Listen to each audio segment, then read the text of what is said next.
Hello les mamans de haut niveau, j'espère que vous allez bien. Je suis ravie de vous retrouver aujourd'hui parce que aujourd'hui c'est un épisode très spécial.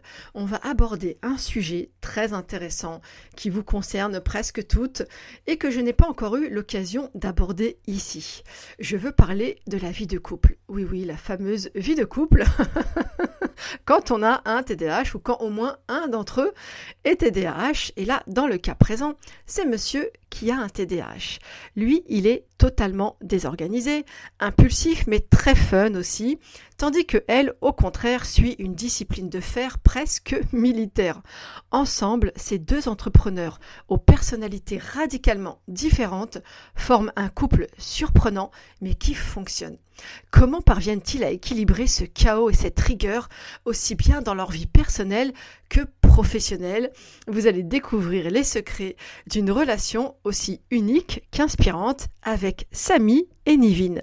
Avant de te laisser en compagnie de ce duo incroyable, je t'informe que j'ai ouvert les préinscriptions pour la prochaine session du coaching de groupe TDAH Serenity qui débutera en janvier 2025.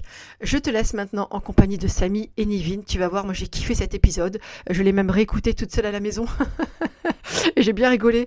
Donc, bonne écoute à toi.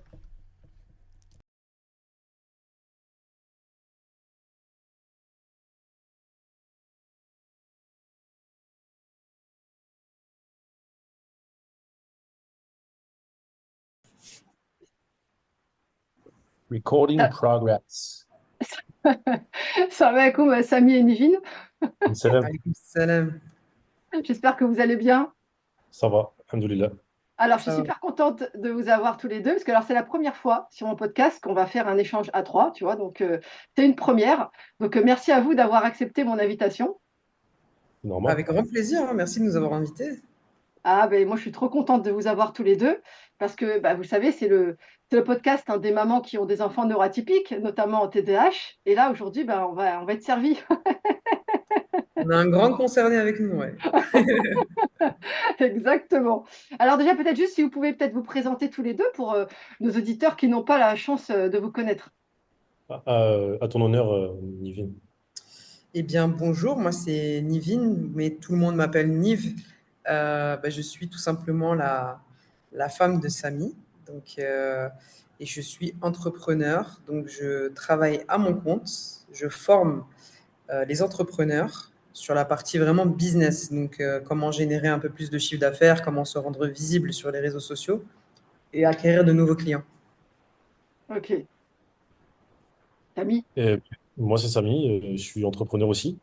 Et je suis spécialisé dans le personal branding. J'accompagne les entrepreneurs à se rendre visibles sur les réseaux sociaux pour différents objectifs tels que l'acquisition client, les levées de fonds, la notoriété, etc. Ok, bah super. Alors, première question, Samy, pour toi. À quoi ressemblait le petit Samy? Physiquement? Non, je Non. rigole. Non, bah, écoute, j'étais le petit Samy, genre à l'école, par exemple.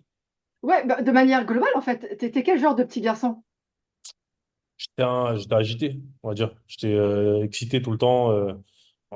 Après, il y a un contexte familial aussi qui est très important, c'est que je suis fils unique, Hmm. élevé par une mère célibataire. Donc, j'avais assez peu d'attention, ce qui fait que quand j'étais en public, je cherchais énormément d'attention. Et Hmm. ça a créé quelqu'un un clown, tu vois, à l'école. Et j'étais aussi pas mal seul, tu vois, en général. C'est-à-dire, j'avais personne à qui parler. À l'école, j'avais beaucoup de mal à me faire des amis aussi. J'avais du mal à connecter avec les gens. J'ai du mal à communiquer correctement parce que j'avais pas les codes. Et voilà, à peu près. Ok. Et ton rapport à l'école, justement? J'ai été je dirais, un très bon élève jusqu'au collège. Après, ça a été le déclin. Mais à l'école primaire, c'était parce que ma mère, elle me mettait la pression, je t'avoue. Je... Et pour réussir, du coup, je vais pas dire que je l'ai fait consciemment, mais j'avais beaucoup l'esprit de compétition. Je me rappelle, j'avais un élève, notamment en CM2, qui s'appelait Boris Bergman. C'était J'ai genre retenu même le nom. Ah oui, je me rappelle très J'adore. bien. C'était une grosse tête, Ouais. physiquement et en général, intellectuellement. Et Boris Bergman, si tu nous écoutes, hello. Et c'était le gars, genre, hyper intelligent, voilà, il était vif d'esprit, ta, ta, ta, ta, ta, ta. Et lui et moi, à chaque fois qu'il y avait un devoir à faire ou des Ouais. exercices, on faisait en sorte de toujours finir le premier. Hmm. Et genre, je me rappelle plein de phases où on se levait dès qu'on avait fini en même temps et on courait pour aller le déposer sur le bureau du maître, là, ou du maître, ça s'appelait un maître, je crois, à l'époque. Et, Ouais. et voilà, donc ouais, non, j'étais bon élève. Après, je suis au collège, ça a été le déclin, ça commence à me saouler. J'avais du mal, tu vois. Le collège, c'est vraiment, je trouve, c'est ingrat et cruel comme période. Hmm. Euh, pareil, j'ai eu du mal à faire des amis. J'étais pas spécialement, j'étais pas très populaire pour plein de raisons différentes. Et voilà. Ok. Et est-ce que quand tu étais petit, justement, compte tenu de ces difficultés que tu avais, est-ce que tu as pris conscience que tu étais différent des autres ou est-ce que tu te disais non, c'est le monde qui va mal en fait? Non, non, je me suis toujours senti différent. Je savais qu'il y avait un truc qui était. En fait, moi, depuis, je me rappelle la première fois que j'y ai pensé, vraiment, c'était à mes 6 ans. J'étais Hmm. en CE1. Je me suis dit, c'est sûr, je suis différent, c'est sûr. Je suis trop bizarre. Je suis bizarre comme gars. Et je voyais que j'étais pas pareil que les gens. Je voyais les gens, ils avaient pas, ils pensaient pas du tout pareil. Je les trouvais spéciaux. En fait, je les trouvais spéciaux, alors que c'était moi, tu vois. Mais dans le sens où, en opposition, les groupes de gens que je côtoyais, qui, à mon Hmm. avis, étaient des neurotypiques, je les trouvais fades un peu, tu vois. Hmm. Je trouvais qu'ils n'avaient pas ce truc-là de. Parce que moi, j'étais un peu, voilà, j'étais un peu fou, etc. Et je me trouvais pas, genre, je voulais pas être comme les autres. Je m'en foutais, en fait. Je voulais rester moi, mais je comprenais pas pourquoi les autres, ils étaient pas comme moi. Donc, Hmm. j'avais conscience déjà à l'époque. Et puis, plus j'ai grandi, plus je savais, plus je truquais. Et un jour, j'ai découvert le concept de zèbre. Je crois que c'était assez tard, enfin, plus ou moins tard, vers mes 25 ans, comme ça. Euh, et je me suis dit, ouais, je suis ce truc-là, là, c'est sûr, sûr à 100%. Et puis après, plus j'avançais, plus je voyais différents concepts, tu vois. J'ai découvert le TDAH vers 27 ans, comme ça, 27, 28 ans. Et voilà, et j'ai su que ouais, ça, c'est sûr. C'est sûr. Tous les critères, je les avais. Je cochais toutes les cases. Après, j'ai jamais été diagnostiqué. Mais je pense que quand tu l'es vraiment, t'as pas besoin d'être diagnostiqué. Tu Hmm. vois? Je pense que tu le sais. Tu vois ce que je veux dire? Genre, Ouais. c'est pas un truc construit. Je vois trop les trucs. Et tout le monde le voit autour de moi. Ma mère, Nivine, tout le monde. Ils Hmm. le... Mais je me Ouais. rappelle qu'on a eu un jour une conversation téléphonique, je sais pas si tu te souviens, il y a quelques années. Et un jour, je te l'ai dit, je t'ai dit, mais c'est sûr que toi, tu es TDAH. Tu m'as dit, ah bon, tu crois? Je me Bah, rappelle très bien. c'était à cette époque. Je Ouais, crois que c'est à c'était cette époque, ouais. c'était vers mes 26, 27 ans, tu vois. Ouais, ouais, tout à fait. Tu vois ce que je veux dire? Et Pas grande. tu vois, mon TDAH m'a fait oublier cette conversation. Exactement. Je me rappelle très bien. Et c'était après qu'on se soit rencontrés, parce qu'on avait fait une formation ensemble. Et c'est là parce que quand je te connaissais comme ça, juste sur les réseaux, c'était un peu, entre guillemets, difficile à voir. Mais quand je t'ai rencontré physiquement, ah là, j'ai dit, lui, c'est obligé, il entre dans le cercle fermé des TDAH. Et ben ça, de mémoire, je pense que c'était en 2019. Ouais, ouais, c'était en 2019, tout à fait, quand on a fait la formation avec Inès. J'avais 27 ans. C'est exactement ça. Ouais, exactement. Et ben en fait, quand tu m'en as parlé, j'ai commencé à m'intéresser. Et, je pense que c'est ça qui s'est passé. Ouais, oui, oui. Ah oui, d'ailleurs, je me rappelle maintenant, je me rappelle ce que tu m'as dit. Je t'ai dit, si tu veux, je peux t'aider, je peux te faire un bilan et tout. Tu m'as dit, non, non, moi, je vais faire mes recherches tout seul. Tu te souviens. Tu m'as dit, non, je veux trouver la solution par moi-même. Je me rappelle maintenant, oui. C'est vrai, c'est ce que tu m'as dit. Je me rappelle. Ouais. Et du coup, le fait de le savoir maintenant, est-ce que du coup, ça t'a donné un autre éclairage sur ton passé? Est-ce que du coup, tu t'es dit, bah voilà, maintenant je sais pourquoi c'était comme ci, comme ça, et t'as mis une lumière différente sur tout ton parcours? Ouais, non, tu vois, genre j'ai découvert, je dis, bah, voilà, c'est bon, c'est ça. Je savais pas que je suis passé à autre chose. Bon, je m'en foutais un peu. Je dis, bah voilà, c'est bon. Genre, tu sais, limite, j'en ai pas fait un truc de fou. Je me suis dit, Ouais, ouais, super, tu vois, mais maintenant j'ai un nom. Enfin, j'ai une ouais, case. ouais, c'est Alors que, ça. comme tu le sais, on n'aime pas rentrer dans des cases. Tout à fait. Mais ça a rien changé pour moi, en vérité. Maintenant, il y a quand même un truc, c'est que vers mes 28 ans, je pense en 2021, donc tu sais, j'ai travaillé chez Anthony Bourbon, là, de Feed. Mm, Et en gros, ce qui s'est passé, c'est que lui aussi, a priori, il l'a, je sais pas. En tout cas, il m'avait vu et il m'a dit, ouais, tu vois là ce que tu as et tout, je l'ai aussi. Va voir tel psychiatre. Je suis allé voir le tel psychiatre. Et lui, il a pas, lui, c'est pas le TDAH pour lui, lui, c'est l'hypersensibilité. Et vraiment, il a fait 20 ans d'études sur ce sujet. Il a sorti des thèses, il a sorti des bails, etc. Et Mhm. il a découvert que voilà, lui, pour lui, c'est l'hypersensibilité. Il a fait des études sur la biologie, sur les chromosomes, etc. Il s'est rendu compte que au niveau émotionnel, en fait, il y a 6 chromosomes qui sont, ou 5, je sais plus, qui sont responsables de l'émotion. Et il a fait une étude généalogique et s'est rendu compte que quand tes ancêtres, t'es pas obligé de monter très loin, mais genre tes arrière-grands-parents, tes grands-parents, tes parents, ils ont Mhm. connu des traumas. En fait, plus tu connais tes traumas, plus tes chromosomes liés à l'émotion, ils se déforment. Et à Mhm. un moment donné, si tes parents, si tes grands-parents, tes parents et toi, tu connais des traumas, bah, ils sont complètement déformés. Et plus tu avances dans le temps, plus le TDAH il devient sévère. Ou Mhm. plus l'hypersensibilité, elle devient sévère. Et, Mhm. euh, et après, voilà, il m'avait fait une explication avec une analogie sur l'électricité. Il me disait que, en gros, les émotions, c'est un courant électrique dans le cerveau qui passe par les synapses. Mhm. De par la déformation des chromosomes, nos courants électriques liés aux émotions sont beaucoup plus forts, mais que nous, on n'a pas de... on a les mêmes câbles que les autres, donc on a de l'impulsivité, on a des réactions hyper exacerbées, etc. Voilà, pour la petite histoire. Ouais, super intéressant. Et du coup, alors aujourd'hui, quels sont les principaux challenges que tu dois relever par rapport à tout ça? Tu peux répondre à ma place, Nevin, s'il te plaît? Nivine peut répondre, tout à fait. Bah écoute, je pense que le quotidien est un challenge pour Samy. Ça se joue dès le réveil et ça se presque termine au coucher. Mhm. Euh, Dès le réveil, ça va être un challenge de se souvenir où sont les clés pour partir, de se dire, OK, bah écoute, j'ai rendez-vous avec, et de plus se souvenir du prénom, ou d'appeler quelqu'un. Par exemple, c'est tout bête là, c'était quand? Il y a même pas 2 jours, je crois. Quelqu'un qui va s'appeler Nadia, il va être capable de l'appeler Najia, tu vois, ou Nesrine, tu vois, c'est des trucs comme ça. Donc c'est vrai que ça peut être très, très challengeant. Et après, c'est très challengeant aussi au niveau des émotions. Moi, je le vois beaucoup. Samy, il est très sujet bah, à ses émotions et il vit tout avec de l'entièreté, on va dire. Mhm. Ça veut dire il est content à 100%, il est fou de joie, il va sauter, il va danser. Il est Mhm. triste, il est très triste, parfois au point de pleurer. Il est Mhm. en colère, il peut être très très en colère, jusqu'à crier de nerfs en fait, ou tout simplement se crisper tellement fort que ses veines vont ressortir de son front, tu vois. Donc c'est vrai que je, en fait, j'arrive pas forcément à imaginer à quel point c'est difficile pour lui, mais je pense que je mesure quand même, en le vivant au quotidien, à quel point ça doit être difficile et challengeant de passer par tout cet état d'émotion Mhm. et d'humeur, quoi.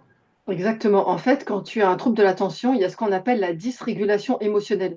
C'est-à-dire que les émotions, on les ressent de manière beaucoup plus intense que les gens lambda. Et en plus, elles durent beaucoup plus longtemps dans le temps. Tu Hmm. vois? Donc ça veut dire que eh ben, il faut vraiment savoir composer avec. Et c'est ça qui demande vraiment un travail sur soi, tu vois, à ce niveau-là. Du coup, toi, comment tu réagis quand il est dans des phases comme ça? Bon, quand c'est la joie, j'ai envie de dire, c'est sympa. Mais quand c'est quand c'est la tristesse ou la colère, est-ce que toi, comment tu arrives à gérer ça? Alors, il faut savoir que moi, à la base, je suis pas vraiment quelqu'un qui verse dans l'émotionnalité. Ça Hmm. veut dire que j'ai eu beaucoup de mal à processer l'information pour la comprendre. Par exemple, moi, au tout début, je pensais qu'il y a des choses qu'il faisait exprès. Hmm. Donc, j'ai essayé de garder un peu patience et de lui demander, OK, par exemple, cette information, je te l'ai donnée 3 fois en 2 heures, t'as oublié.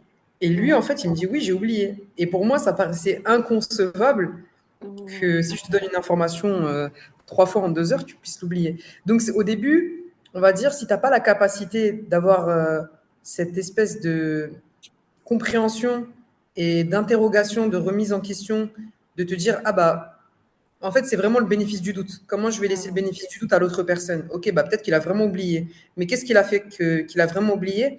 Ah bah il est venu pour se servir un café. Ensuite, il est parti mettre un linge sale dans la machine à laver.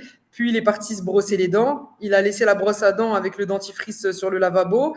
Il est revenu, il a oublié ton information alors que ça fait 2 heures que tu lui demandes. Exactement. Et ça, c'est très, on va dire, entre guillemets, moi, c'était la première fois que j'étais confronté au quotidien à ça parce que avant, j'étais chez mes parents, quoi, enfin chez ma mère. Mm. Mm. Euh, et de le vivre comme ça requiert quand même un certain niveau de patience et de tolérance envers l'autre, je pense. Mm. Après, voilà, Samy, il n'est pas non plus, tu vois, c'est quelqu'un qui est très agréable à vivre. Donc, lorsque c'est tout beau, tout rose, c'est vraiment tout beau, tout rose. Et quand il est très triste, je vais plus venir être un appui, un soutien, un appui, Mm. que vraiment essayer de le réconforter à fond. Parce que en réalité, il vit tellement son émotion qu'en fait, à ce moment-là, je peux lui dire n'importe quoi. Ça va pas forcément lui faire passer de cette émotion-là à une autre.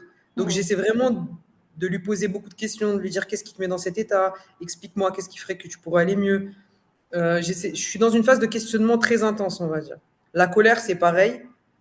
Voilà, chaque situation, entre guillemets, c'est une danse avec l'autre. C'est Mm. comment je vais placer mon pas par rapport au sien.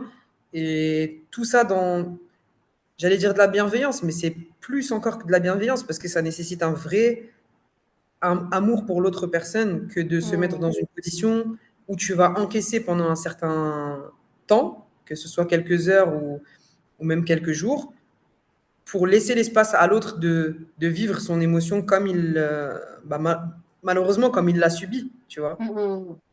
Tout à fait. Bah, écoute, merci pour ce partage. C'est vraiment très intéressant.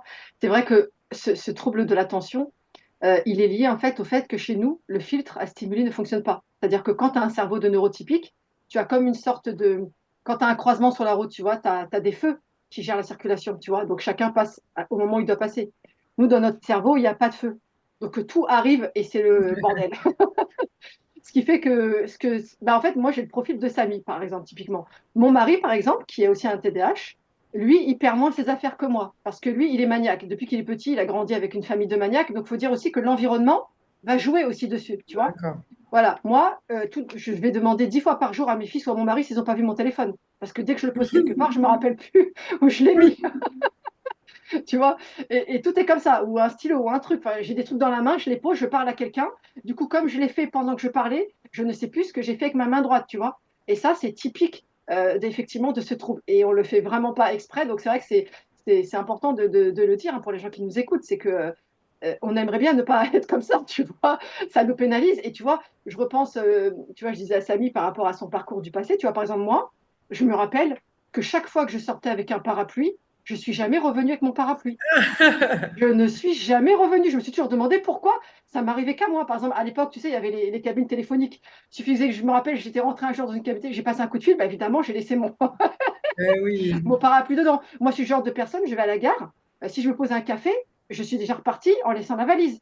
Ça m'est arrivé, mais voilà, donc mon quotidien, des fois, je suis obligée de me faire des listes si je peux oublier de tout ce que j'ai sur Hmm. moi, tu vois, pour me rappeler. Genre, si c'est en hiver, genre, si j'ai un manteau, une écharpe, des bonnets, je vais écrire ça sur une liste et revérifier régulièrement que j'ai encore tout ça sur moi, tu Ok. vois. Et donc, c'est un vrai challenge, oui, je compatis et c'est vrai que c'est pas évident pour les autres. Et mon mari, par contre, il a plus la dysrégulation émotionnelle que moi. Tu vois, en fait, chaque TDAH va avoir sa propre signature. Tu vois, et lui, effectivement, les émotions, c'est exactement ce que tu me décris pour Samy. Donc, moi aussi, avec le temps, j'ai appris à composer avec. Mais au début, c'est vrai que bon, moi, je me rappelle, au début du mariage, c'était quand même impressionnant. Quand je me dis, mais pourquoi il s'énerve pour si peu, en fait? Tu vois, Ouais. mais c'est parce qu'on n'a pas toutes la même sensibilité aux choses. C'est pas les mêmes choses qui vont nous faire réagir, tu vois. Ouais. Et ce que tu dis, c'est vrai, c'est beaucoup de bienveillance, beaucoup de patience. Donc, bah, merci de nous avoir partagé ça, parce que je pense que ça va aider pas mal de gens qui nous écoutent. Du coup, il y a aussi tout ce va être impulsivité et hyperactivité. Toi, Samy, est-ce que c'est quelque chose qui te challenge au quotidien, le fait d'être par monts et par où? J'imagine que voilà, tu t'intéresses à plein de choses, tu as envie de faire plein de choses, tu as 10 projets à la seconde. Comment tu vis ce truc-là, toi? Commence par tes pieds déjà, peut-être. Les pieds C'est-à-dire, qui bougent tout le temps. Il a les ah pieds qui oui, bougent tout le temps, tout le temps, tout le temps, tu vois. Ça, oui, c'est mais un ça, truc ça a un nom difficile. aussi, c'est le Ça me syndrome. fascine. Ouais, ça, c'est le C'est- syndrome des jambes sans repos. C'est quelque chose qui touche beaucoup. Là, au moment où je te parle, je fais la même chose avec mon pied, tu vois. Incroyable. C'était quoi la question déjà? Désolée. La question, c'était par rapport à ton hyperactivité. Euh, Est-ce que c'est quelque chose que tu arrives, Qu'est-ce qui te dérange le plus finalement dans ton trouble? C'est quoi? C'est l'hyperactivité, c'est l'impulsivité, c'est mais la ce qui me dérange, difficulté ce qui d'ascension. me dérange Ouais. le plus, c'est de ne jamais terminer ce que je commence. Ok. Jamais, c'est un grand mot, mais quand même, ça Oui. arrive souvent. Tu, Et tu- des fois, tu vois le, tu vois le truc, vraiment, on faisait des blagues quand j'étais en Thaïlande sur le fait de commencer, reprendre le sport et tout. C'est genre, je me rappelle, j'avais fait une story sur Insta où j'avais marqué jour 6 là, je commence à me dire que je vais me lancer dans une carrière d'haltérophile et que je suis prêt pour devenir, je sais pas quoi. Tu vois, c'est ça en fait, c'est que tu te mets à la fond Hmm, et tu commences à acheter du matos et au bout de 1 mois, t'as plus envie. c'est T'as la ça. flemme en fait, t'as l'impression d'avoir fait le tour. Tu vois ce que je veux Hmm, dire? Et hmm, c'est vrai que les rares fois où j'ai terminé des choses, en vrai, hein, c'est depuis que je suis avec Nivin. Parce que du coup, Nivin, elle, là, elle fait Zerma, enfin, elle fait pas Zerma. Elle croit qu'elle n'est pas atteinte enfin, qu'elle n'est pas concernée par la neuroatypie. Mais en vérité, ce qu'on se rend pas compte, c'est qu'elle, elle a un tableur Excel dans le cerveau, tu vois. Donc, c'est ça. c'est vraiment, je pense que c'est typique des HPI, tu vois. Hmm, Donc, hmm, elle, c'est vraiment le contraire. En plus, elle a une éducation, genre, c'est l'excellence à 100%, ces trucs, machin. Donc, depuis que je suis avec elle, en fait, c'est venu réguler ma hmm, difficulté à terminer des choses. Et tu sais, moi, je suis quelqu'un de très brouillon en vérité, depuis hmm, toujours. hmm, À l'école primaire, je me rappelle d'un prof, non, au collège, il y a un prof de français qui m'a dit, non, c'est au lycée, pardon. Au lycée, il y a un prof de français qui m'a dit que j'étais atteint de flemmardise intellectuelle. Parce que, en fait, quand on avait des dissertations, je faisais intro, première partie et j'arrêtais là et j'avais la moyenne. Donc, j'avais la capacité de, parce que j'arrive à processer l'information très facilement, mais hmm, par contre, j'avais pas envie de terminer, quoi. Tu vois, ça me demandait trop d'énergie. C'est genre, ça y est, j'ai donné, je peux passer à autre chose.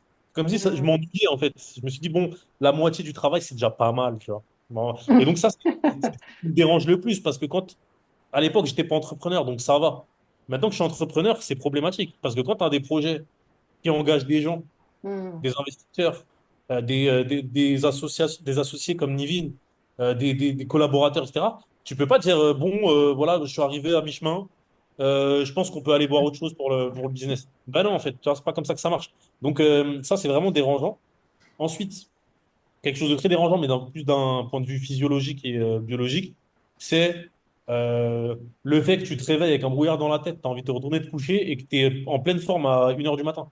Ça, c'est hmm, super parce que, pareil, quand tu as envie d'être entrepreneur, tu es obligé d'avoir un mode de vie de hmm, sportif de haut niveau, ce que Nivin est et a été.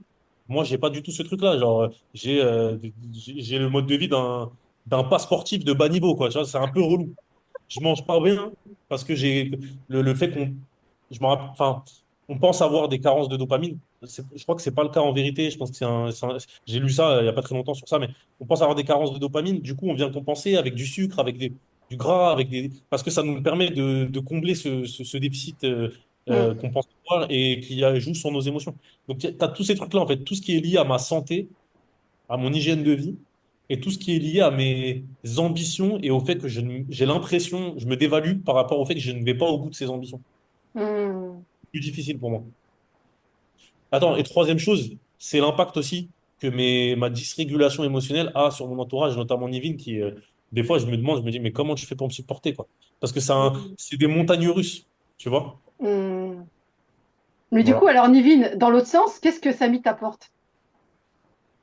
Euh, Les emmerdes.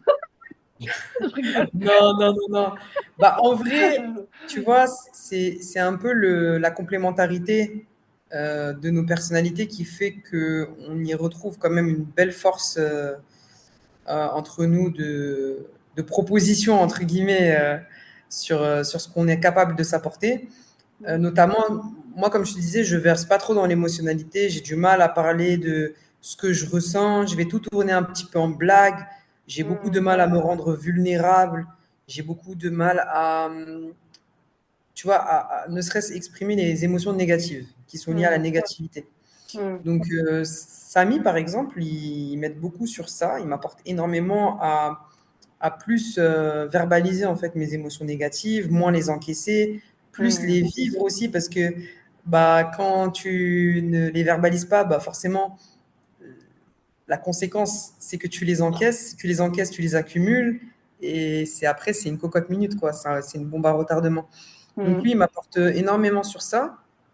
Après, il m'apporte énormément aussi dans le lâcher prise, parce que je pense que comme il l'a dit, bah moi je suis très discipliné, à la limite du militarisé, tu vois. Mm. Donc, je vais être très consciencieuse, très rigoureuse. Moi, c'est impossible de ne pas finir un projet, par exemple. C'est Mm. hors de question, surtout si ça implique d'autres personnes. J'ai un sens de la loyauté, de l'engagement qui est assez élevé. Mm. Donc, sur ça, on va dire que la nuance qu'il apporte dans la pression que je peux me mettre sur certaines choses m'aide à avoir une autre perspective. Donc, ça m'ouvre un champ des possibles qui n'était pas là avant. Mm. Et ça, c'est deux grosses choses qu'il m'apporte au niveau vraiment émotionnel, on va dire. Et après, bah, c'est sûr que sur la partie, vraiment personnalité de Samy, il apporte quand même une vie assez fun, tu vois. Il est plein de blagues, il est plein d'attitudes hors du commun que je ne retrouverai pas chez n'importe qui d'autre. Tu vois, il est capable de danser, il est capable de s'en foutre, il a une franchise, franchement, qui n'a pas Mm. d'égal aujourd'hui, en tout cas auprès de mon entourage. Et c'est très agréable de vivre avec quelqu'un où tu sais que la transparence est présente et que donc tu n'as pas à t'inquiéter de savoir il est en train de te dire n'importe quoi ou pas, est-ce qu'il est en train de Mm. mentir à ce moment-là. Donc c'est beaucoup, beaucoup, beaucoup de soulagement au niveau de Mm. cette authenticité parce que ça se perd énormément et que lui, en fait, c'est pas qu'il n'arrive pas à mettre les formes, c'est juste qu'il est comme ça. S'il a un truc à le dire, il va te Mm. le dire, même s'il va être maladroit parfois. En fait, il va dire ce qu'il pense sans filtre. Il n'y a pas de filtre Mm. entre le cerveau et la bouche. Mm. Et parfois, c'est bien. Parfois, c'est un peu plus challengeant. Mais en tout cas, moi, ça me plaît. J'aime bien les gens transparents. Mm. Je ne veux pas perdre trop de temps avec des fioritures. Donc, c'est vrai que cet aspect-là, il apporte énormément d'efficacité dans la communication et du coup, ça fluidifie beaucoup les échanges et ça règle plus rapidement les petits conflits, par exemple. Ça va Mm. être quelqu'un qui va être très émotionnel, donc il va comprendre, il va essayer de se mettre à ma place. Il a une capacité de remise en question qui, bon, je sais que j'ai deux Algériens en face de moi, je ne vais pas trop aller sur ce terrain-là, mais il a une grosse, grosse capacité de remise en question. Il sait quand il faut mettre la fierté de côté. Mais voilà, en tout cas, beaucoup de belles choses que ça apporte, que ça m'apporte à titre personnel. Super, bah, vraiment quand tu décris Samy, là, vraiment, on dirait que tu parles de moi, c'est impressionnant. Et mon mari il pourrait dire exactement la même chose. Et ça me fait plaisir, donc tu es vraiment mon ref, mais à tous les niveaux, quoi. Inch'Allah. Et c'est vrai, ce truc-là, par exemple, moi je suis aussi comme ça, c'est-à-dire que c'est effectivement, on ne le fait pas exprès en fait. Moi je ne sais pas faire autrement que de dire les choses exactement comme je le pense. Et des fois c'est problématique parce que je sais qu'en société, on attend de nous qu'on enrobe le truc, qu'on fasse le serpent et tout, et je ne sais pas faire en fait. Même quand j'essaye, des fois je me dis, attends, non, au lieu de lui dire directement, comment je peux. Mais je te jure, j'ai beau réfléchir des heures, j'y arrive pas en fait. On ne sait vraiment pas faire, vraiment. Et comme tu dis, mon mari aussi, c'est ce qu'il dit. Il dit, voilà, au moins avec toi, je sais tout de suite où on en est, quoi. Je veux dire, il y a pas, il y a pas de trucs brouillon ou brouillard, tu vois, c'est clair tout de suite, en fait. Et on est Ouais, comme ça avec tout le monde, en fait. C'est comme ça dans la vie en général. Par exemple, je suis sûre que Samy, c'est pareil. On ne peut pas faire semblant d'aimer quelqu'un à la même table ou que tu vas rencontrer quelqu'un et faire semblant, genre faire ça se ressent tout de suite, c'est tu vois? clair. Et inversement d'ailleurs, hein. Ça veut dire Oui. que vous, soit on vous aime, soit on vous déteste en général. Il n'y a Ah, pas de tout à fait. demi-mesure. Tout à fait. C'est fou. C'est pas, oh oui, elle est sympa. Non, Ah, c'est non, soit exactement. voilà, c'est On est très vraiment. clivant, on est très clivant, c'est vrai, exactement. Soit les gens ils kiffent, moi j'ai un franc-parler, je suis hyper cash, même avec les mamans que j'accompagne, mais en même temps elles m'ont choisi pour ça, tu vois. Mais Ouais. je sais qu'il y a d'autres mamans, certainement je vais les faire fuir parce que ma vérité elle va être trop frontale et Hmm, elles vont pas supporter de l'entendre dit comme ça, tu vois. ouais. Et c'est ok en fait. Longtemps je m'en voulais, je me disais non mais il faut que je change, il faut que je sois un peu plus diplomate, il faut que j'apprenne. Mais en fait non, mais on n'est pas fait avec ce bagage-là en fait, donc Ouais. il faut de tout quoi. Mais par contre, c'est super intéressant de voir que vous êtes vraiment finalement dans les extrêmes, l'un et l'autre, et que finalement, ça match, quoi. Parce que finalement, quand tu décris un peu ta relation avec Samy, on a l'impression qu'il est un peu, attention, parce que tu as vu, je suis un peu, qu'il est un peu venu humaniser un peu ton côté un peu, pas robot, mais j'allais dire une machine, quoi, presque. Ouais, c'est tout à fait ça, hein. Franchement, il y a pas d'excuse ou quoi. C'est exactement ça. Moi, là, ça fait 2 ans qu'on est mariés, Mm, un peu plus même. Tu vois, avant ça, enfin, même pendant ces 2 ans, ça a été une transition. Je pense ne pas être la même personne aujourd'hui que j'étais il y a 2 ans. Et mm, Samy y est pour une grande partie. Et aujourd'hui, c'est, c'est vraiment, on va dire, une chance parce que je connecte avec des gens avec lesquels j'ai envie de connecter pour le coup. Hmm. Et ça, c'est quelque chose qui a aussi été généré par le fait d'être un peu plus transparente, un peu plus ouverte sur moi, sur les choses que je fais. Moi, je suis beaucoup le ninja, tu vois, je suis beaucoup l'iceberg. Tu vois, Hmm. tu vois 20%, mais les 80%, il est caché par l'océan, tu vois. Donc, ouais, voilà. Complémentaire, on va dire. Ouais, tout à fait. Machallah. Et du coup, comment vous faites pour travailler ensemble sur les mêmes projets? Comment vous vous répartissez les rôles? Il rigole sa vie. En fait, Euh, il rigole parce qu'on est en plein dedans en ce Ah, moment ok. et c'est très challengeant parfois. Ouais. ben, franchement, c'est compliqué, hein, parce que moi, je suis quelqu'un de flex.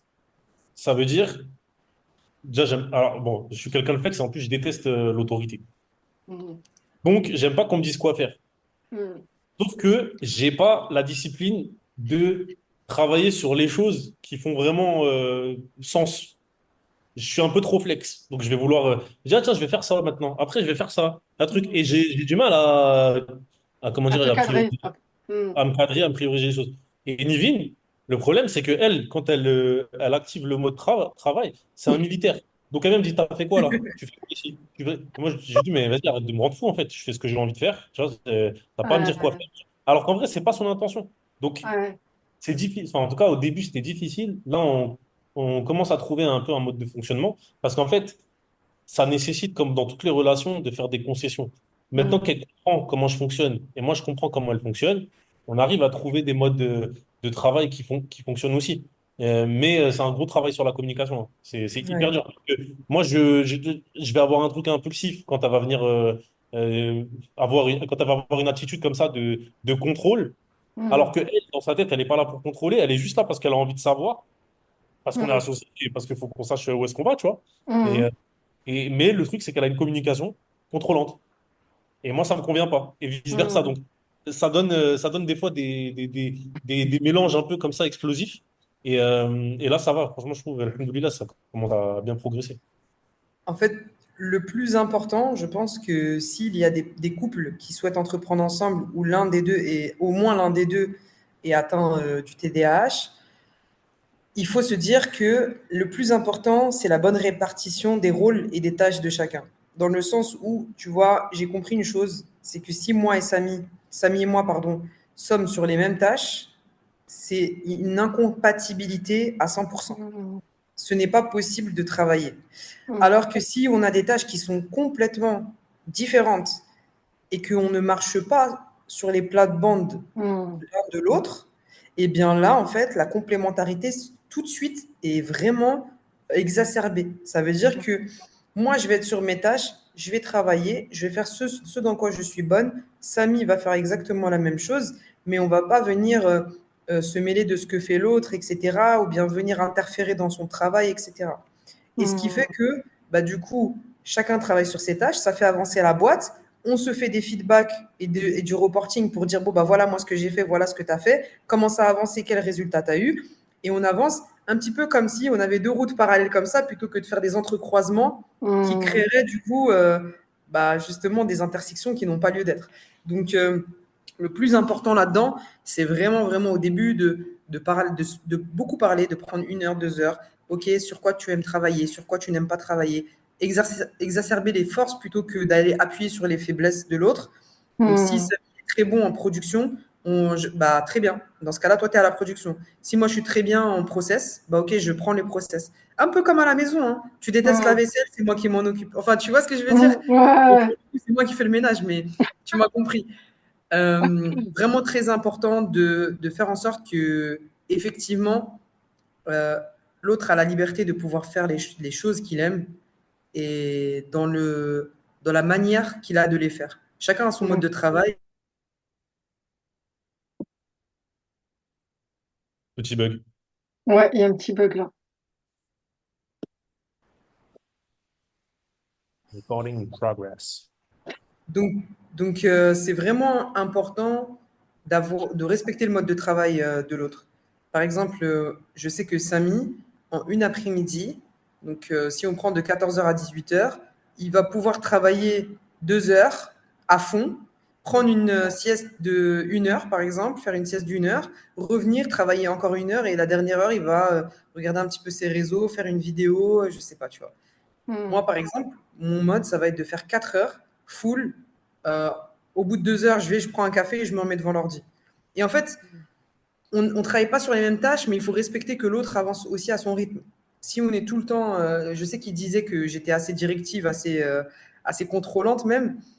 Euh, oui, je le suis envers moi-même, mais si du coup on n'est pas sur les mêmes tâches, je vais pas venir toquer à sa porte en lui disant ah bah écoute là, tu devais faire ci, tu devais faire ça. Par Hmm. contre, la prochaine fois qu'on a une réunion, s'il me dit pas par exemple bon bah là j'ai fait telle tâche sur laquelle je me suis engagé, je l'ai pas faite, bah là en vrai il est plus à l'écoute parce qu'il sait que c'est quelque chose qu'il aurait dû faire. Donc Hmm. voilà. Ouais, en fait, ce que tu dis, c'est un peu comme du management d'équipe, quoi. C'est-à-dire mettre les bonnes personnes aux bons endroits, quoi, tout simplement. On- Après, On peut dire ça? moi, j'ai eu une grosse expérience où j'ai eu plus de 100 personnes, on va dire, euh, à qui Ouais. donner des tâches, vraiment mettre les attentes, etc., etc. Donc, c'était des personnes à qui je devais dire, entre guillemets, quoi faire, hein. Hmm. Et très jeunes. Donc, la méthode de communication, il faut qu'elle soit adaptée. À partir Hmm. de là, quand chacun sait ce qu'il doit faire dans son temps, bah, ça roule. Donc, c'est Hmm. vrai que tu as raison, ça ressemble beaucoup à du management d'équipe. Ouais, en tout cas, c'était super intéressant ce que tu nous as partagé. Si tu avais justement un conseil à donner à des femmes qui sont conjoints d'époux d'hommes TDAH, qu'est-ce que tu leur dirais, qu'elles te diraient? Parce que moi, il y en a qui me le disent, hein, qui me disent, voilà, Sabrina, c'est compliqué, je ne le comprends pas. Qu'est-ce que tu dirais à ces Mm. femmes-là? Moi, je dirais d'être patiente, déjà, d'accepter la différence de l'autre, Hmm. de se dire que il y a des choses qu'on ne peut pas comprendre et en fait, c'est pas grave. Hmm. Aujourd'hui, il y a énormément de choses qu'on ne comprend pas et on vit quotidiennement avec. Donc, si effectivement il y a des choses que vous ne comprenez pas, renseignez-vous. Moi, je lis beaucoup d'études. Je fais très attention à tout ce qui paraît sur le TDAH. Je regarde un petit peu ce qui se passe du côté de la neuroatypie. Et pourtant, je te dis, moi, c'est pas vraiment quelque chose auquel je m'étais intéressée auparavant. Donc, soyez patiente, posez des questions pour comprendre l'autre parce qu'ils savent très bien verbaliser en général ce qu'ils ressentent à un instant T. Moi, Samy, j'ai énormément de chance, c'est qu'il déjà, il parle très bien, donc il s'exprime d'une manière vraiment, enfin, très claire et Hmm. précise. Donc, ce qu'il ressent, il sait très bien le verbaliser et il est très lucide envers lui-même. Ça veut dire qu'aujourd'hui, il va ressentir pardon, telle émotion, il va savoir décrire pourquoi il ressent cette émotion, à quel point il ressent cette émotion, et il va Hmm. savoir aussi la cause de cette émotion et si elle est entre guillemets légitime ou si c'est causé par des facteurs externes. Hmm.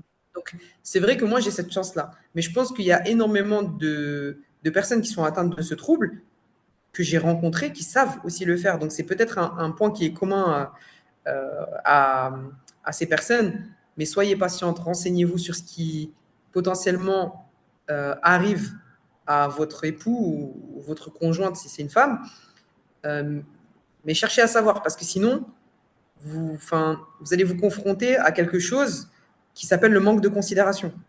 Si vous ne considérez pas l'autre, si vous ne considérez pas ses émotions, si vous ne posez pas les bonnes questions, si vous n'êtes pas dans une envie vraiment et véritablement d'avoir l'information qui vous manque dans votre puzzle, bah en Hmm. fait, vous pourrez blâmer que vous-même parce que ça vous appartient. Hmm. Exactement. C'est tellement important de comprendre justement le trouble. Et je suis tout à fait d'accord avec toi, Nive. Et Samy, toi, si tu avais un conseil à donner à une maman solo qui a un enfant TDAH et qui s'angoisse pour l'avenir, qu'est-ce que tu lui dirais? Elle s'angoisse pour l'avenir ou lui? Elle, parce que c'est les mamans en général qui, tu vois, qui s'angoissent. J'en ai beaucoup des mamans solo, ou pas solo d'ailleurs, qui Mm. s'angoissent aussi, hein. Mais comment Non, qu'est-ce que tu lui dirais? moi je te le dis, la maman elle s'angoisse parce que c'est son enfant. Moi je te le dis, l'enfant il s'angoisse beaucoup plus que la maman. Sûr et certain. Parce que quand Hmm. tu as une maman qui s'angoisse, qui met Hmm. la pression, l'enfant il peut que vivre exactement la même chose et c'est Tout à fait. extrêmement productif. Exactement, c'est ce Vraiment. qu'on appelle les neurones miroirs, hein. C'est-à-dire qu'effectivement, c'est pour ça que d'ailleurs dans mon programme, je travaille sur le bien-être de la maman. Une maman qui est angoissée, elle va malheureusement son angoisse va rejaillir sur son enfant. Et c'est très vrai ce que tu dis. Surtout qu'un enfant atteint de TDAH, c'est une éponge. Tout Une à fait. éponge alimentaire. il ressent tout. Nivin, ça l'énerve, parce que je sais, juste avec une intonation ou une respiration, je sais ce qu'elle a. Ça m'agace. Et elle nie constamment pour après me dire, bon, j'avoue, t'avais raison. Tu vois? Mais tu vois, Ok. ça, c'est pareil avec les mamans. C'est-à-dire que moi, Ouais. ma maman, je sais très bien. En plus, ma maman, c'est TDAH, même si elle ne Ouais. connaît pas du tout ce concept et qu'elle a Ouais. même pas envie de savoir. Et Mm. ma grand-mère, c'est pareil. Mm. Franchement, 80% de ma famille, c'est ça, tu vois. Je pense que le Mm. seul, c'est mon père qui est pas atteint de ça et qui s'en fout un peu de tout.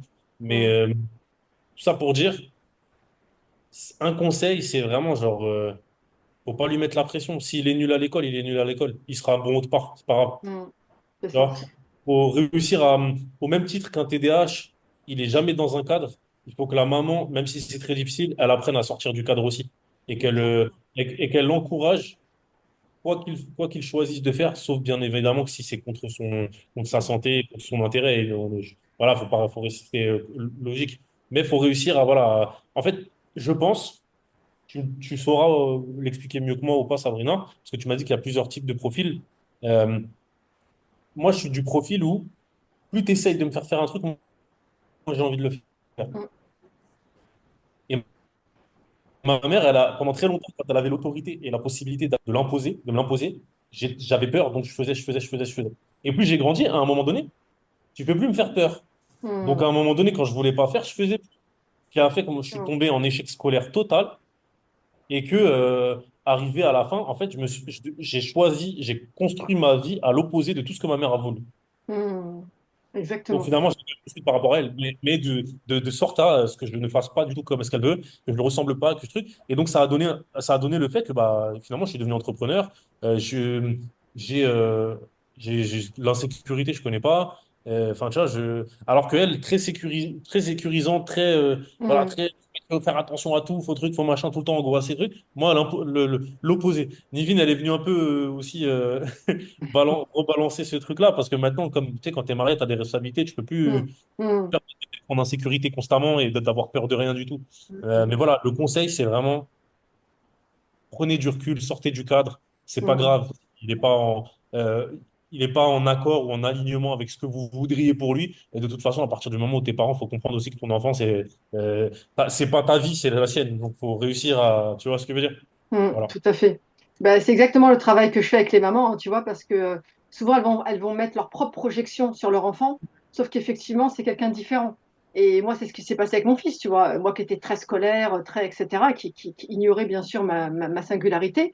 Bah, mon fils, en fait, m'a ouvert les yeux quelque part sur le monde. En fait, grâce à lui, j'ai porté une nouvelle paire de lunettes, en fait, tu vois. Et en fait, je dis souvent que c'est mon fils qui m'a rendu libre. C'est lui qui Ouais. m'a ouvert les portes de la liberté, en fait, tu vois. J'étais enfermée dans mon fonctionnariat, je me plaisais pas, mais je continuais à y rester parce que c'était comme ça et que j'avais réussi mon concours et que je devais continuer coûte que coûte à être comme les autres, la fameuse sécurité de l'emploi justement. Et c'est grâce à mon fils en fait que j'ai compris que Mhm. mais tout ça c'était de la foutaise en fait et que on nous a Mhm. menti, on nous a menti dès le départ et que c'était pas là que se trouvait le bonheur, c'était pas là que se trouvait la joie, etc. Tu vois. Et donc si j'avais pas eu mon fils, j'aurais jamais eu le parcours que j'ai eu aujourd'hui. Wow. Donc c'est pour aller dans le sens de ouais. Après, c'est vrai, moi, j'ai pas une position de maman. Hmm. Euh, Peut-être, j'espère, on aura des enfants un jour. Mais Inch'Allah. c'est vrai que la première chose qui me vient à l'esprit, c'est que c'est pas une fatalité, en fait. C'est ça. C'est ce que je veux dire, c'est que aujourd'hui, le trouble de l'attention, il est à la porte de tout le monde. En 2024, tu as tellement de sources de distraction possibles et imaginables. Tu as Mm, tellement, tu vois, on est dans une ère aussi qui provoque ce type de trouble, même si tu ne l'as pas, on va dire, mm, depuis que tu es gamin, etc., etc., tu peux carrément maintenant l'avoir en oui, cours de route. Donc c'est vrai que c'est pas, enfin, personne n'est à l'abri. Il y a des personnes mm, qui ne sont même pas diagnostiquées, il y a des personnes qui pensent vraiment ne pas, elles ne comprennent pas pourquoi elles sont comme ça, elles ne savent pas pourquoi elles ont autant d'émotions, etc., etc. Elles ne sont pas dans la connaissance de ça.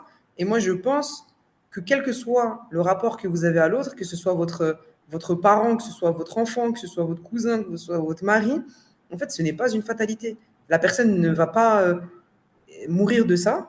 Donc, mm, elle va continuer à vivre, elle va continuer à trouver des solutions. Elle le fait juste différemment des autres. Et c'est c'est juste ça. à quel point toi, tu vas l'accepter ou pas, et à quel point tu vas essayer de. Et c'est là où Samy a raison, comment dirais-je, de venir poser un cadre plus ou moins strict à cette personnalité qui est atypique. Hmm. Donc, voilà, c'est peut-être ce conseil. Après, moi, j'ai quand même beaucoup, beaucoup de chance d'avoir un enfant bah, qui sera potentiellement atteint de TDAH. Et aujourd'hui, je ne peux pas parler et me mettre dans la position d'une maman parce que je n'en suis pas encore une. Bientôt, Hmm. Inch'Allah, peut-être. Inch'Allah. Mais je sais d'ores et déjà que avec Samy, c'est un petit entraînement en fait, même si ce sera peut-être une toute autre personne. Mais c'est C'est déjà un ça. entraînement pour avoir la double patience aussi avec cet enfant qui viendra et qui aura sa toute beauté, qu'il soit ou non TDAH, quoi. C'est Qu'il ça. soit atteint de Beauté. TDAH. Et c'est vrai que moi, même mon mari me dit souvent, en fait, mes fils sont beaucoup mieux que moi. Et je lui dis comment ça? Et il me dit, bah, tu vois bien, vu qu'ils ont été accompagnés, eux, tu vois, Ouais, ils n'ont pas les difficultés que lui, il a pu connaître quand il est devenu jeune adulte, etc. Et souvent, quand les gens rencontrent mes fils, ils me disent, waouh, Sabrina, mais tes fils sont exceptionnels. Et moi, je ne me rends pas compte que c'est mes fils, tu vois. Donc, moi, je connais leurs défauts, je connais, tu vois, je connais tout. Mais c'est les autres qui me le renvoient. Et je ne me rends pas compte, c'est parce qu'en fait, on est tellement une famille d'atypiques, mais qui se sont acceptés, en fait. oui. Et voilà. Et aujourd'hui, on vit très bien notre atypie, tu vois. Et c'est vrai que Mm. bah, si tu nous mets à côté d'une famille typique, on dénote tout de suite, tu vois. C'est sûr. D'où l'importance de se former aussi. Et c'est pour ça que je pense Complètement. que tu es extrêmement, t'apportes beaucoup, énormément de valeur. C'est Mm. que je pense que si tu as cette position de maman qui s'inquiète pour ton enfant, la moindre des choses, c'est de te renseigner et c'est de ta responsabilité. C'est une responsabilité que de te former et de savoir ce qui se passe et de ne pas juste laisser les choses se faire en se disant ah peut-être qu'il est fou, ah peut-être qu'il est trop sensible, ah peut-être que. En fait, il y a le pourquoi à aller chercher. Donc C'est ça. c'est pour ça que je pense que bah, ton contenu il est d'utilité publique en fait.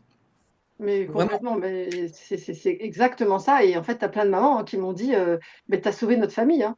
Parce que savoir aussi que quand tu as un enfant comme ça et que tu ne le comprends pas et que tu vas attendre de lui finalement l'impossible, tu vois. Et il y a beaucoup de parents qui font ça sans le savoir. C'est-à-dire qu'ils vont créer un environnement dans lequel l'enfant, il peut absolument pas en fait se sentir bien, tu vois. Et je leur dis, attendez, déjà à l'extérieur, c'est compliqué pour lui. Il faut bien qu'il ait une soupape quelque part, en fait, cet enfant-là, tu vois. C'est clair. Et donc, d'où l'importance, comme tu dis, oui, de comprendre le trouble, de savoir, c'est ce que je fais à travers mes coachings de groupe. En tout cas, vraiment, c'était super intéressant cette conversation. Je voulais juste terminer par des questions un peu moins sérieuses, entre guillemets. Je voulais savoir, qu'est-ce que Samy kiffe, que Nivin déteste, et vice-versa. Vas-y Samir, tu veux répondre ou c'est moi? Réponds d'abord parce que Qu'est-ce que j'aime tellement de qu'est-ce que choses. Samy kiffe que Nivin Ouais, déteste? ouais, L'insécurité, l'instabilité, ok. Ah ouais. le manque de discipline.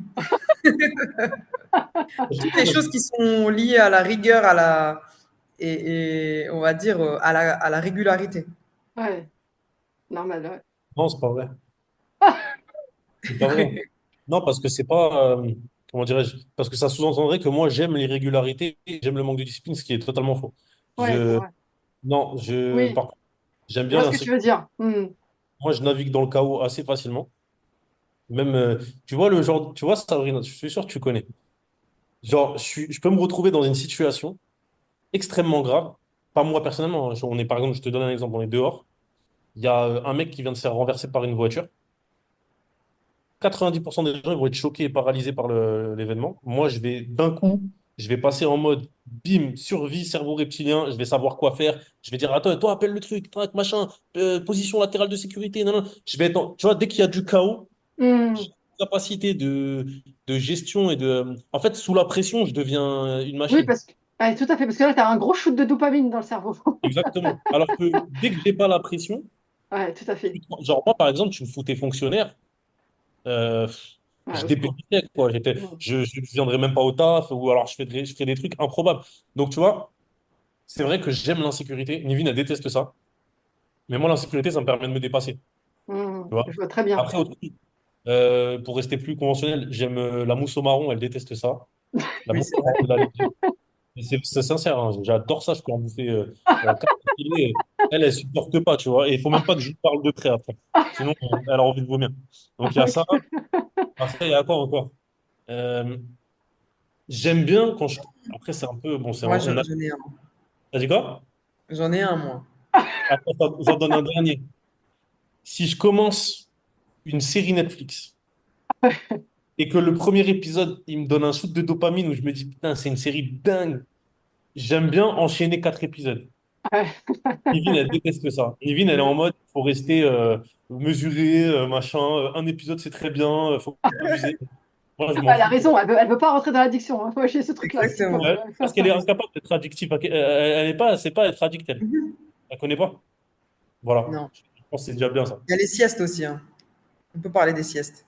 Samy adore Bien. les siestes et moi, je Ouais. n'aime pas ça. C'est pas que Ok. j'adore. Vraiment, Nivine, c'est pas que j'adore. Ah ouais, Ça, c'est pas. Je c'est indispensable pour nous, sans déconner, c'est vrai, te hein. remercie. Je Vous te avez trop remercie. d'énergie. Ah Non, ouais, c'est ouais, pas ça. ouais, ouais. Non, ça nous permet de mettre notre cerveau en off parce que sinon on est Mhm. tellement tout le temps. Moi, c'est pareil, j'ai fait ma sieste avant de me connecter à vous là. C'est vrai, on en a besoin. On en a besoin. Ok. C'est un Mais truc de. elle comprend pas ça. Ah si, Genre, t'as vu, moi, comme je t'ai dit, j'ai tellement un sommeil complètement dysfonctionnel que, en fait, si je ne fais pas, tu sais, je vais dormir 3 heures, mais pas possible que je me recouche. Donc, si j'enchaîne pas à 14 heures 15 heures avec une sieste, mais c'est mort, je deviens un zombie, tu vois, t'imagines? Donc, ouais, ouais, non, mais j'aime pas, c'est un truc de faible, les Ouais, siestes. Non, j'ai jamais dit faible. C'est non, en vrai, c'est fait, vrai. c'est vrai que toi, dans ton cas encore, c'est plus pour combler la carence de sommeil, on va dire réparateur de la nuit finalement, toi, Samida. Ouais, mais c'est quand même une cause du TDAH, quoi, tu vois. Oui, oui, Genre, oui. Mais moi, tous les âges que je connais font des siestes, hein. Ça, c'est vrai que j'en ai pas rencontré qui le faisaient pas. On a vraiment besoin à un moment donné de s'obliger en fait à se mettre en off. Sinon, c'est la machine, en fait, elle s'emballe. En fait, nous, on n'a pas de frein déjà. Donc, c'est comme une Ferrari, quoi. Elle est lancée à toute vitesse et à un moment donné, si tu ne l'obliges pas à se stopper, elle va droit dans le mur, quoi, tu vois. Ok. Ouais. je Donc, voudrais juste ajouter un dernier truc qui est potentiellement juste pour les TDAH directement et non pas peut-être pour les mamans aussi, pour leurs enfants, c'est que, en vérité, et je pense que tu confirmeras parce que tu as réussi à enrayer le TDAH avec une question d'hygiène de vie, donc je vais vraiment appuyer là-dessus. ouais. Si on mange mal, Ah oui, si on dort mal, si on n'a pas de, comment dirais-je, d'activité physique. d'activité physique, tout ça, ça renforce complètement je dirais les symptômes. Je sais pas si on peut parler de symptômes parce que c'est pas une Si, maladie en si, soi. c'est des Si, c'est ça? symptômes, ouais, ouais, ouais, Ouais. Bah, ça renforce à fond les symptômes à fond. du TDAH et je le confirme au quotidien. Vraiment, genre si je dors mal, je vais devenir extrêmement impulsif, de Mhm. mauvaise humeur. Je peux passer d'un sentiment très positif à un sentiment très négatif à cause d'un seul élément qui n'a rien à voir avec ma journée. Et, voilà, tu vois, genre je vais avoir très peu d'énergie, Mhm. très très peu d'énergie. Donc en fait, c'est un cercle vicieux à la fin et en fait, voilà, il faut réussir à se forcer. Mais en même temps, il y a un paradoxe qui fait que pour ça, il faut une discipline. Mhm. Et n'est pas les personnes les plus disciplinées du monde, quoi. C'est vrai. Mais par contre, tu vois, justement, moi, tout le travail que je fais, il est notamment par rapport à l'hygiène de vie, même si je suis formée aussi sur la posture éducative. Donc, j'aide les mamans, en fait, vraiment de manière globale. Mais déjà, tu règles l'hygiène de vie, tu règles 60% du problème du C'est TDAH. vrai. Mais C'est vrai. clairement, je peux te dire qu'il y a un avant-après. Moi, sur mon mari, par exemple, je l'ai vu clairement. Il était foufou comme toi au début. Et puis après, quand on s'est mis dans l'hygiène de vie, que j'ai commencé à découvrir la naturopathie, je peux te dire que c'est le jour et la nuit. Hmm. Donc là, on va dire que, machallah, t'es pas encore à ton prime. Ça va arriver, là, Samy. Tu vois, plus tu vas faire attention à ça, à ton alimentation. En fait, après, tu verras que tu vas tellement voir la différence que tu pourras plus revenir en arrière. C'est ça qui va t'aider, c'est pas la discipline, en fait. C'est le fait que tu vas l'expérimenter. Moi, c'était ça aussi. C'était le fait que, une fois que j'ai connu ça, les rares fois où je régresse parce que je suis en famille ou parce que je suis pas chez moi ou que tu vois, mais je sens tellement la différence, mais j'ai qu'une hâte, c'est de revenir chez moi. Et moi-même, mon mari, maintenant, on a beaucoup de mal, par exemple, à manger à l'extérieur, que ce soit dans un resto, etc.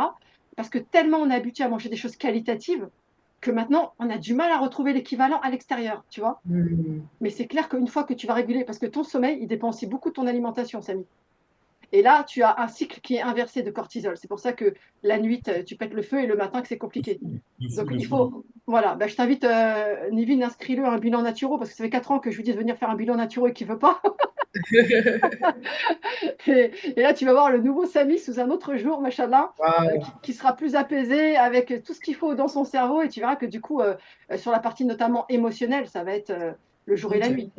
Mais ça demande pas quand même la discipline de se mettre au sport. Tu vois, moi, par exemple, je suis à la base je vais pas dire un grand sportif, mais je suis hyper sportif, tu vois, j'ai pas de mal à faire du sport.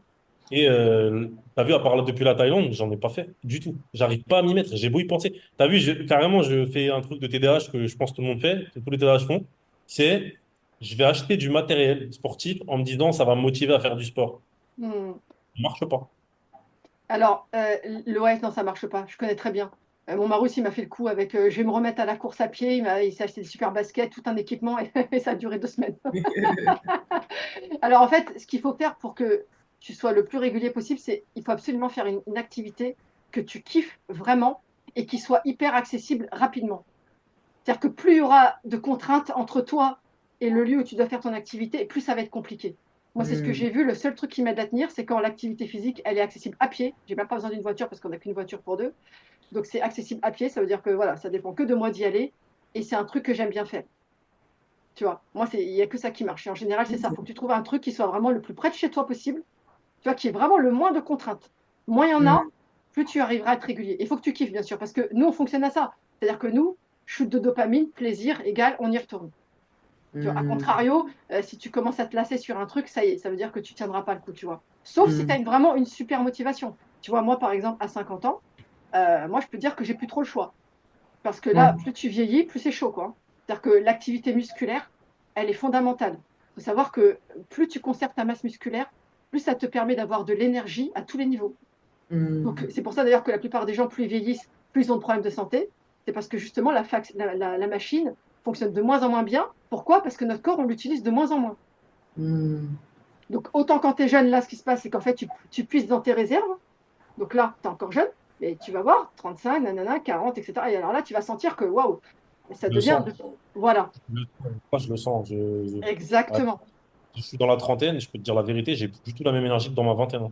complètement. Et ben, ça, Rien à voir. c'est exactement. Donc, le seul moyen de maintenir ça, c'est de maintenir sa masse musculaire. C'est hyper, hyper important. On va se faire un petit bilan dans le second temps. Inch'Allah, avec plaisir. Parce qu'en fait, le problème, c'est qu'on est dans une société qui nous a mis toutes les valeurs à l'envers. C'est-à-dire, elle nous a fait croire que faire ce qu'elle appelle du sport, alors qu'en réalité, on devrait plutôt parler d'activité physique, c'était un loisir. Tu vois, genre, c'est Hmm. une option, quoi. C'est une option. C'est comme un truc dans la voiture, c'est qui n'est pas nécessaire, c'est une petite option, c'est pour le fun. Non. Faire de l'activité physique, c'est fondamental pour ton corps, en fait. Allah subhanahu wa ta'ala, il a créé vraiment un corps qui est fait pour le mouvement, qui est fait pour bouger. Et aujourd'hui, il faut savoir que la sédentarité, c'est la quatrième cause de mortalité dans le monde. C'est-à-dire qu'on en meurt de ne pas bouger. Et en fait, c'est logique quelque part. Parce que tout ton organisme, il est fait pour le mouvement. Dès lors que tu arrêtes de bouger, tu as toutes les toxines déjà qui s'accumulent dans ton corps, elles ne s'évacuent plus. La circulation sanguine qui est au ralenti, tous les facteurs vont se mettre au rouge en fait. Hmm. Donc vraiment, si vous avez moyen de vous motiver en plus d'être deux, de le faire à deux, ça serait le top du top en fait, parce que du coup, ça ne repose pas que sur toi. Hmm. Ok. Voilà, c'était le petit conseil du jour. Je peux s'inscrire dans une salle demain. Voilà, Inch'Allah. Voilà, faites à deux, comme ça vous y allez ensemble et là, ça sera beaucoup plus simple. Moi, avec mon mari, c'est ce qu'on fait maintenant. On va à la forêt, on y va ensemble. Lui prend le vélo, moi j'y vais à pied. Et au moins, bah, du coup, ça nous motive pour sortir, tu vois, et se bouger. Ok. Magnifique. Ok. Alors, du coup, dernière question, une dernière pour Samy, une dernière pour Nivine. Euh, Nivine, quelle est la pire excuse que Samy t'ait donnée pour avoir oublié quelque chose d'important? À part, c'est mon TDAH. Et à part ça, Oh, quelle est la pire excuse pour avoir oublié un truc? euh, franchement, lui, il est trop créatif, hein. Ah ouais, lui, il est trop, trop, trop créatif. Et parfois, tu sais, en fait, c'est ça qui est magnifique. Tu sais quoi? Je vais repartir sur un truc trop drôle. C'est qu'il est capable de m'inventer des histoires pour faire passer par le rire ouais. ma frustration à zéro. Donc il va me dire, mais tu sais, en fait, je suis descendue, j'ai vu le chat, il était trop mignon, j'ai voulu donner de la pâtée. En fait, la pâtée, qu'est-ce qui s'est passé? Boum, il y a un mec, il est venu avec un camion, il a tapé dans un scooter, ensuite, qu'est-ce qui s'est passé? C'est Bah, pas j'ai dû vrai. aller les aider. Et Non, c'est si, pas vrai. si, J'ai si, si. jamais, C'est faux. J'ai jamais inventé une histoire de ma vie. Si je te Ah, c'était raconte une vrai, histoire, donc. elle est vraie. C'est faux. Il Je suis l'assume juste, pas, c'est tout. je suis juste très très bon en storytelling grâce à un adulte. Attends quoi, c'est tout. Mais je n'ai jamais menti quelque chose que je t'ai raconté. C'est pas vrai. Il l'assume pas, il l'assume pas. C'est Je pas grave, refuse. c'est des petits secrets de couple, ça. Pas Ok, du Tu tout. veux. ok. Samy, une question, dernière question. Dis-moi. Si ton cerveau pouvait être comparé à une fête foraine, quelle attraction le représenterait le mieux et pourquoi?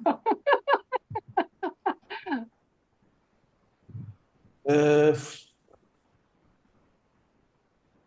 c'est difficile comme question. Parce que